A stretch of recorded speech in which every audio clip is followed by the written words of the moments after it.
এক মাহফিলে গিয়ে বিপদে পড়ছিলাম, এক মাহফিলে গিয়ে বিপদে পড়ছিলাম। কেমন বিপদে পড়ছিলাম? আমি বলছিলাম রসুল হাজির নাজের, সে বলছে রসুল যদি মিলাদে হাজির হয় তাহলে আমারে দেখাইয়া দেন।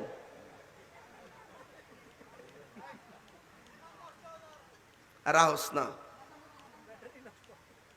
তখন আমি ভাবলাম যে তারে যদি 100 দলিল দেয় সে মানবে না। তখন তারে বললাম যে তোমার কাঁধে দুজন ফেরেশতা আছে না নাই? আছে। ডান কাঁধের ফেরেশতা কি লেখে? নেক লেখে। বাম কাঁধের ফেরেশতা বদ লেখে।